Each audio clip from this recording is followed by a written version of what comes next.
When I say genius, billionaire, playboy, philanthropist, what comes to your mind? Right? For some, it's going to be Iron Man. For the rest, it's going to be Robert Downey Jr. But do you know who the real inspiration between this character is? Guys, Elon Musk is probably, I've called him in the past, a tech celebrity or just an overall celebrity today because of the kind of things this man is doing to try and enhance the planet. I've seen thousands of his videos or his interviews, I've seen his motivational speeches, I've read his books. I have so much to share about him, but in today's video, we're just going to shorten it and talk a little bit about SpaceX. For those who don't know, he's started a lot of companies. Last time I spoke about PayPal. After selling PayPal, he started SpaceX. So today we're going to talk a little bit about SpaceX. I'm going to break it down into 4 points for you. Thanks to Rashesh, who's helped me a lot with the content. So, first point. Elon was a child prodigy. What does a child prodigy mean? It means he was a wonder kid, right? He finished reading the entire encyclopedias by the age of 9. He started programming at the age of 10. Like the Turakia brothers, again, which I've spoken to in the past, he had actually created a game called Blaster and sold it at the age of 12. And that time it sold for some $500. In his interview, he said he's been bullied a lot and things like that.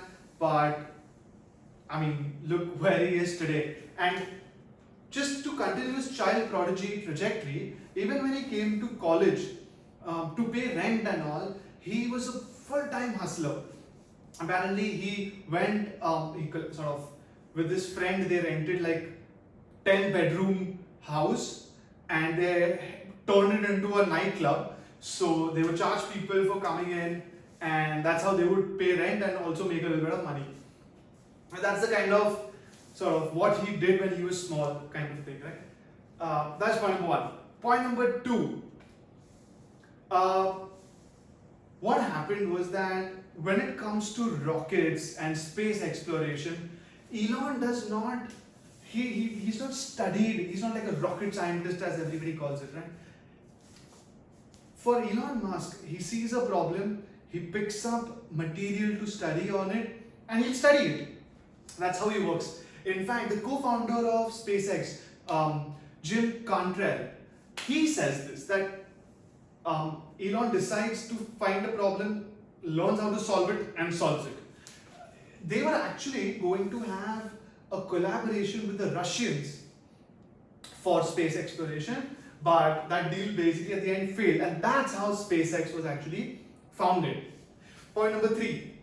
I don't know if any of you all know, but SpaceX had come this close to bankruptcy right in the beginning.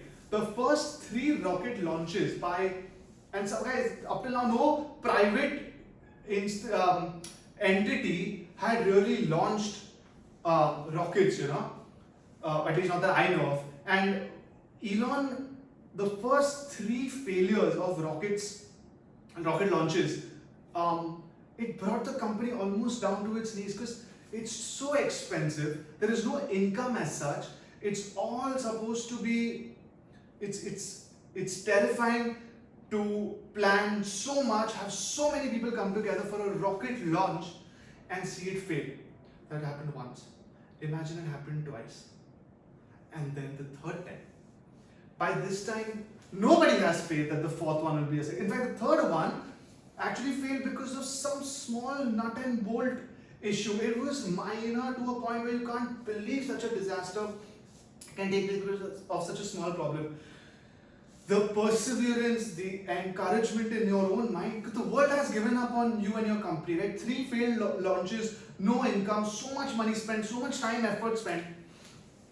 For whatever reason, this man did not give up. The 4th launch was a success. There's a video in the 4th launch. You should see Elon's face, right? Elon Musk's face. You will understand what pressure that man must have gone through.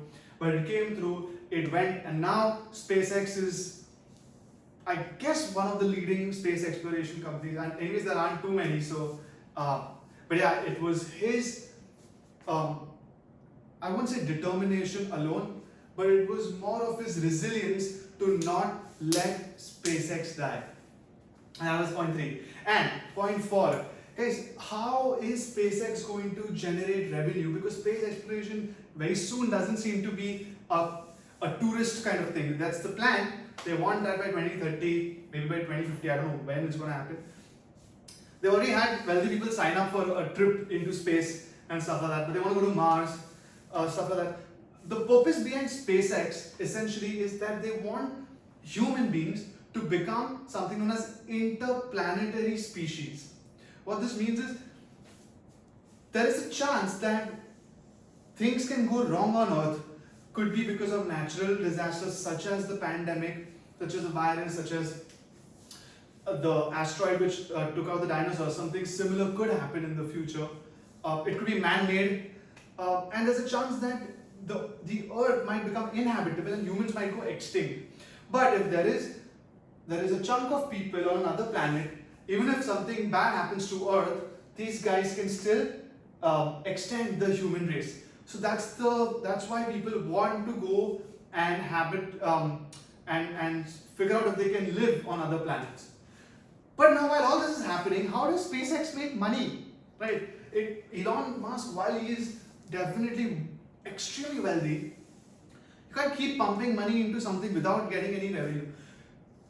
When going to Mars becomes something that you can buy a ticket for, they'll make something out of it, right? But that's in the future. In the meantime, they've come up with 2 things. First is called Starlink. What does that mean? Elon Musk says that, okay, I will have satellites orbiting the Earth that would give anybody internet connection. That's it. That's the simplest basic way I can put it. If he can become somebody who provides internet to the whole planet from satellites, okay, that is going to generate incredible revenue for SpaceX. I have no idea if this is going to happen, when this is going to happen, but this is one of his plans. The other is intercontinental travel, meaning, look, right now, if you want to travel from continent to continent, obviously we take flights, or then there is also some chunk of people who must be taking ships, I guess, right?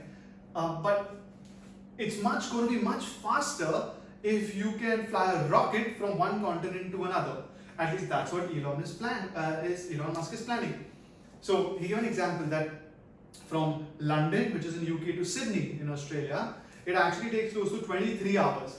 But if he can manage what he's doing, that 23 hours can be reduced to 1 hour.